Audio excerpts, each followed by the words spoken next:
What's up, you guys? Welcome back to my channel. I told y'all yesterday that I was going to be dropping, so yes, I am back.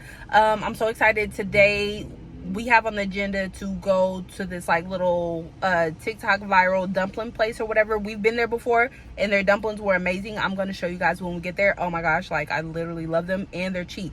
I think they're like 15 for $5 or something like that, but you have to bring cash.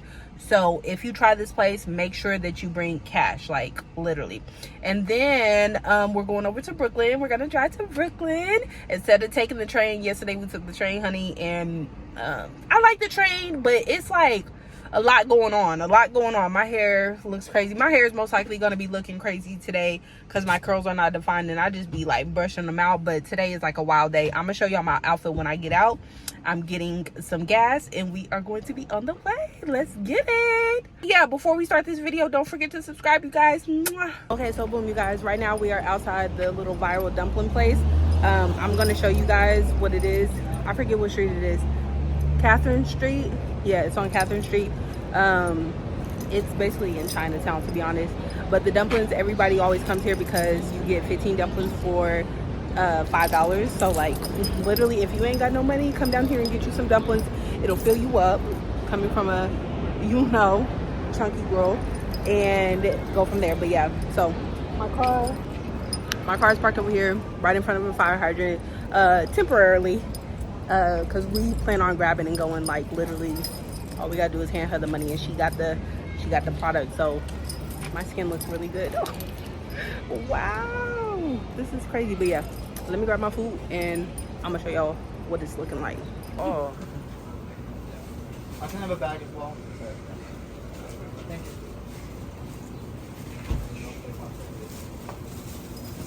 Hi, lovely. Hi, can I get the dumplings?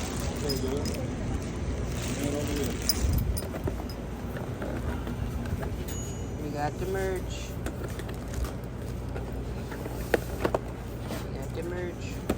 Here, Jordy. We just in the way. Thank you, love. Appreciate it. Tell me Same as yours. Tell me when to go. Tell me when to go. We don't got no bed. We gotta go get a bed. It's that store that we went to around the corner. Hi. Okay, this is Chinatown. Literally so stinking cute. I love all the little stores, especially like when they have something like this. Like going downstairs, like that is so tea to me. That is so tea. But some people may not like it, but I freaking love it. This is the key shop.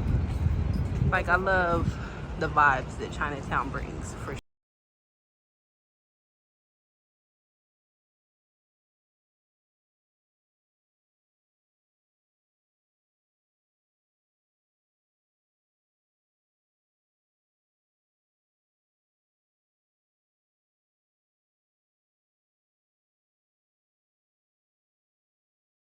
All right, you guys, there is a change of plans.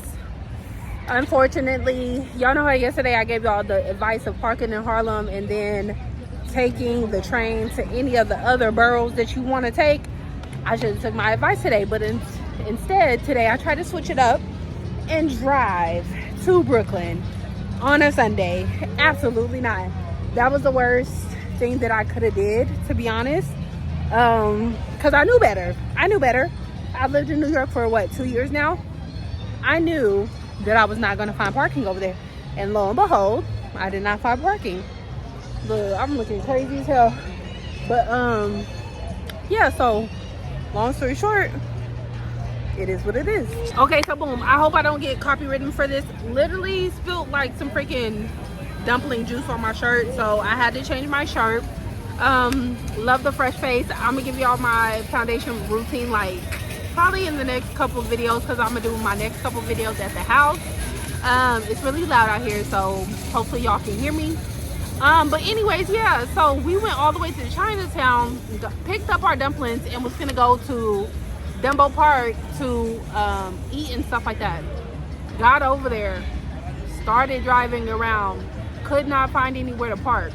I knew better. I literally knew better. And it's like, I think after some time passed, it's just like, oh, I think I can get away with it. No, like, you cannot find parking that way in New York. Like, I'm just so sorry. Like, you just can't find parking. Like, literally, once again, my best advice to y'all, and I need to take my advice, is park in Harlem. You can always find parking in Harlem. I don't care what day it is. I don't care if it's like a festival in town, a marathon, whatever the case may be. You can always find parking in Harlem and drive to the 5 boroughs and stuff like that. So yeah, so that's my advice for y'all. It's a beautiful day today. It's not even hot today, like, and we up under some shade and stuff like that. Everybody out minding their business. Everybody seems to be good vibes and stuff like that. So yeah, so today is a great day to make content, to live life. Another 24 hours that God has made. Hello.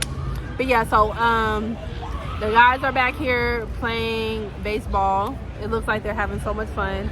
We probably gonna watch them for a little while and then go from there. But yeah, y'all, look at my skin. It's coming along. I'm trying my best. Okay, so I do this thing where I like resting my hand on my face. Like, if I'm bored, I'll be like this. Or if I'm like, you know, just tired, leaning up against the wall, I'll put my hand on my face, and that's dirty. Like, even though you wash your hands every single day and after you use the bathroom and all the things, your hands are still dirty throughout the day. They touch stuff. And so when you touch your hands on your face and stuff like that, all this around here, if you notice, that's where all my acne be coming in. Right there, the little dark spots, awful. And so now that I haven't been touching my face, like, I can see the improvement. Like, my skin is getting there. This is good lighting. Something I used to judge people for, but now I understand. I think definitely smoking weed, drinking. But then again, did I judge people on drinking? It just wasn't my preference. I don't think I judged people for it, but it just wasn't my preference. And then also having sex with multiple partners. You used to judge people for having sex with multiple partners, but now you understand it? Yikes. I mean, I would rather rewind back time and not do the multiple thing, and I would have rather found my husband and stuff like that.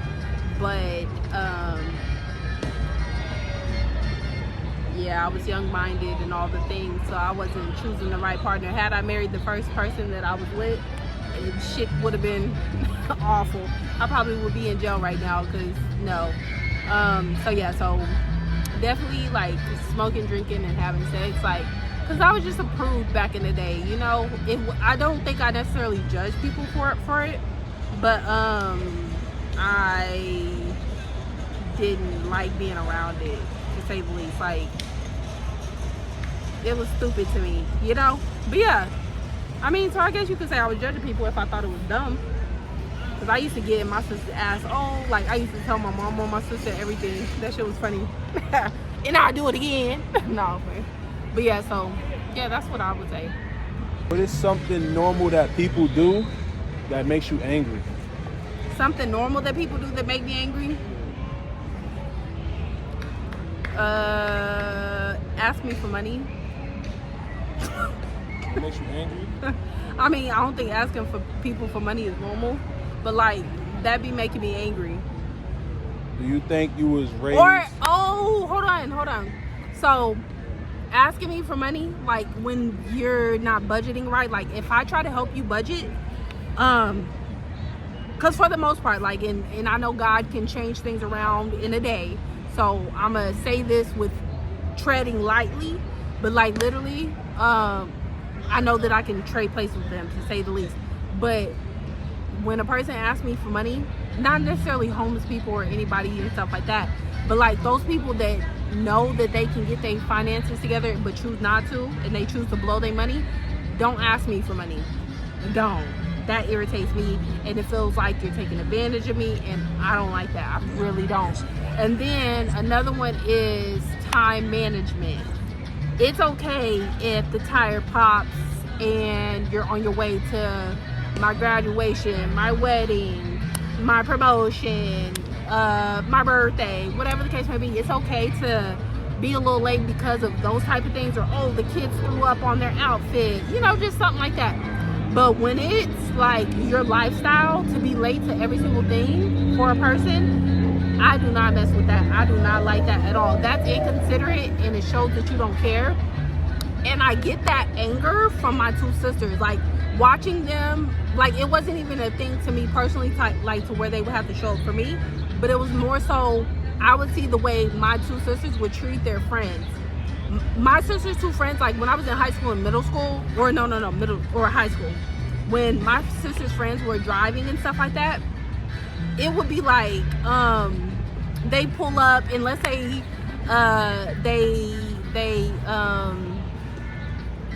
they're all going to Tulsa to like the Tulsa State Fair, and they need to be there by like 6 p.m. right? Literally, my sisters would purposely, like, they would have their friends sitting outside, and they would just be in there just now getting ready, just now throwing on their clothes. Whole time, like, y'all need to be on your way to Tulsa right now. 30-minute drive, and you over here in the house brushing your hair slow, brushing your teeth, flossing, putting on a little bit of makeup and stuff like that. What? Where is the sense of urgency? And so that taught me to learn to be on time. Like, if my friends hit me up or a family member hit me up and they're just like, hey Alexis, you got to be here at 6 p.m. or whatever the case may be, I'm going to make sure I'm there at 6 p.m. or a few minutes before. So yeah, okay, what is something you tell people that you're working on but you haven't touched in months? Something that I'm working on but I haven't touched in months?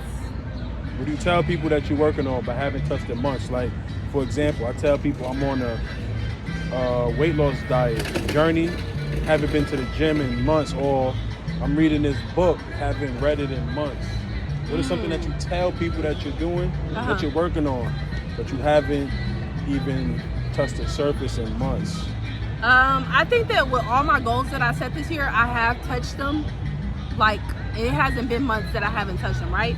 And so I think that, so like for my book, for instance, that I'm writing, I haven't touched that in like, let's say 3 weeks. But like sometimes, especially with my book, I'll be thinking of like, okay, this would look really good in that chapter, so let me go ahead and jot it down. With my weight loss, I like to, start every Monday, or whatever the case may be. Even if I fail that week, it's like, at least I try to pick it up for a couple days or something, So I feel like with all my goals, I've been like that with them. And some of them are going to get accomplished this year, some of them may not. With my swimsuit line, I'm trying to work with it. With traveling, I'm trying to make sure I have the certain amount of money saved so I can travel this year. So I think that every single one of my goals and stuff like that are like slowly progressing, and we're gonna see by the end of the year if we got it done or not. So yeah, I don't think, probably reading more books, but that wasn't necessarily a goal of mine, but I would say reading more books if I had to say anything. Just go, oh yeah. I mean, I don't be telling people I'm reading the books, but like, my goal is to read a book. Portuguese, I'm learning Portuguese. I work on that every night, so I'm working on it. If my life had a narrator, would it be inspirational or concerning? We gotta get to the end of my life to see that, but I truly think it's inspirational, simply off the fact that I've hit rock bottom. I've hit rock bottom in my life, and I've came out of that. I was able to come out of depression and anxiety. God healed me from anxiety, these different things like that. So I was able to overcome, a lot. And I'm proud of myself for that. So I think inspirational, but we ain't done yet. My goal, is to serve God, make it to heaven, and hopefully become like a multi-millionaire. For sure, have highly successful businesses, pour back into the world, travel the world, just different things like that. So hopefully that's inspirational, because a lot of people don't get to do that or want to do that. Most delusional thing you believe about yourself? I mean, I think you got to be delusional to make it in life. So I feel like me wanting to be a multi-millionaire, me wanting to have an 8-figure swimsuit line, me seeing that I can have a slim, thick body, possibly abs, and a fat booty. Delusional.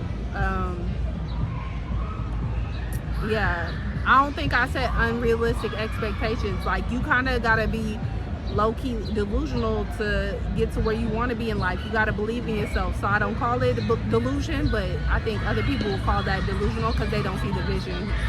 Clock that T. Clock that T. So yeah. What's a food that you defend that everyone hates? What's a food that I defend that everybody hates? Yeah. Chitlins. 100% chitlins.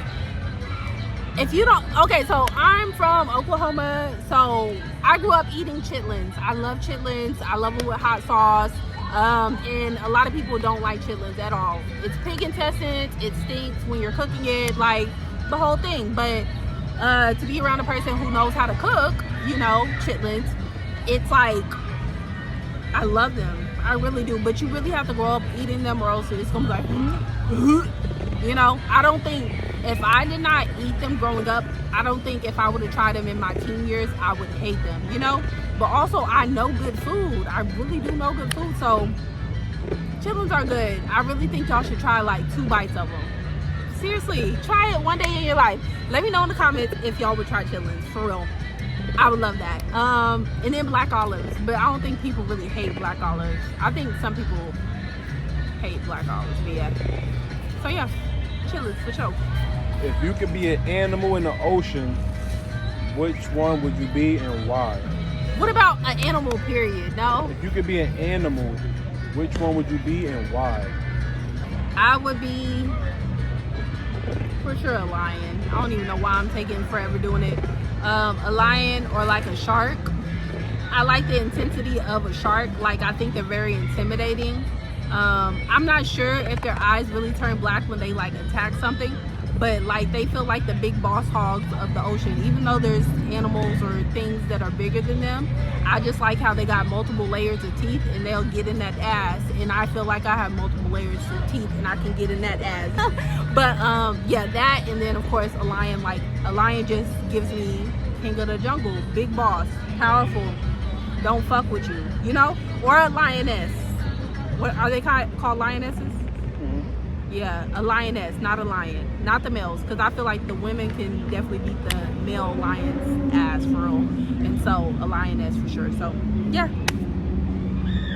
What kind of student were you as a child? What kind of student were you as a child? What kind of student was I as a child? I grew up setting my own standards my whole entire life. I grew up doing my own things, so I feel like I set my own standards for my life, and that was to make A's, B's, and C's. I loved social studies back then. I loved English, a 5-paragraph essay, because that was like the max back then. I know they be making 12 pages essays now, but back then we would have to write 5-paragraph essays, and those were so easy for me to do, you know. And so I love science and social studies. I love science simply because, like, I had a coach that was teaching that class and I love him, and so that's what made me like really drawn to it. But some of the information that he taught me in 7th and 8th grade, I still know to the day because I took his class and I was actually paying attention. So yeah, I would take my work home, because I was a student athlete. I would take my work home, do my work, and then fall asleep and then be up the next day. Like, yeah, so that's the kind of student I was. Like, A's, B's, and C's was my jam. Didn't really care which one it fell under. Hated math. All right, now describe your type in 3 words, in 3 words only. My type of man? In 3 words. And God-fearing is 2 words, right? God-fearing, 1. That's 1? That counts as 1? Mm-hmm. God-fearing, handsome, wealthy. All right, now describe him in 2 words. God-fearing, wealthy. Now describe him in 1 word. God-fearing. Be honest. If you got instantly famous tomorrow, would you start acting brand new? No. No, and this is something that I actually be talking to God about a lot. So, in my eyes, I want to be the least human being, like the very last. Like, I don't care if you think that homeless people are beneath you, black people are beneath you, white people are beneath you, sluts, meth heads, crackheads, whatever the case may be. I don't care who you think is beneath you. I want to be at the very end of that line. Like, so even if I have a shit ton of money, even if I become Jeff Bezos tomorrow, or have the fame of Ronaldo or Rihanna or Beyonce or whatever, if I become one of those highly successful people, I still want to be at the bottom of the totem pole. Even if I blow up on YouTube and I'm the #1 YouTuber, I want to be able to be the least person in the world. Like, think of me as nothing almost, you know, having that humility. And it takes work, because sometimes I'd be like, ugh, let me pop it, and then I'll be like, Alexis, relax. No, you know, especially when I got that Benz and stuff like that, I started feeling myself a little bit, and I had, like, it's a level that you have to bring yourself down to. Like, no, just because you have these materialistic possessions or multiple $1,000s in your bank account, or hundreds and millions of dollars in your bank account, don't mean nothing. Like, you need to tone it the F down. So I think it might change me for a couple days, like, for real, because, you know, it's new to you, and then it's like, you know, you get used to money. You really do. You really do. And so, yeah. Is someone with bad music taste a deal breaker? Like a significant other? Period. Deal breaker. I think that Yo, this is lit. Look at the camera. You see him?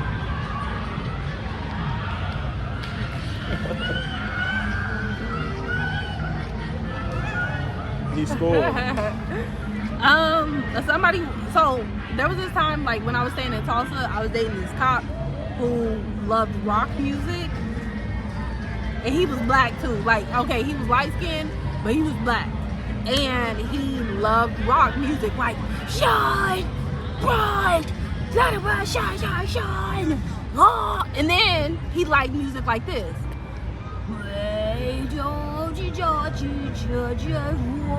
You know? And I did not fuck with that. My life into pieces. I like that song, but everybody likes that song. Yeah, and so everybody likes that song. Everybody likes Paramore, of course, but like his type of heavy metal music, I could not get jiggy with it. I'm just like, you know, if we would have ended up together, sure, you can play it, like, let's say while you're working out or whatever, turn that shit the hell up, whatever floats your boat, to get them reps in. But on a day-to-day basis, are we going to be playing this in the car? Turn it off. And so that's not my jam. That's not my jam. But I've always been the type of person, like, if I'm driving the car, I want to look at them. They really playing hard. Look, he's sliding in the bass. That is crazy. But if we're in the car and they're playing music and stuff like that, I want to be able to play my music because I'm driving. Especially if it's a long drive, I want to play my music so I can stay up. Because I know how to stay up. I drove 22 hours from Oklahoma to New York. I know how to stay up. And I've done it multiple times. So it's just like, you know how to stay up, but I just need to listen to sometimes country music, sometimes R&B, sometimes silence, sometimes Christian music, sometimes, you know, I like to switch it up, and sometimes play that song over again, you know? So, will it be a deal breaker? No. Yes and no. I don't know. Yes. No, it wouldn't be a deal breaker. I think you learn to love a person. But anyways, you guys, that wraps up this video. I hope you guys enjoyed it. We was gonna go to Dumbo Park and like explore with y'all, but that's gonna be next week. So I'm gonna post yesterday's and today's video and stuff like that. I'm gonna post these on the weekends. I'm gonna try to post every single weekend. I enjoy getting back on YouTube. Like, it makes my heart happy. YouTube is a part of me. And so I'm sorry that this video is like low-key kind of boring, like, to me, in my eyes. But thank you guys so much for watching, and I will see you guys in the next video. Mwah!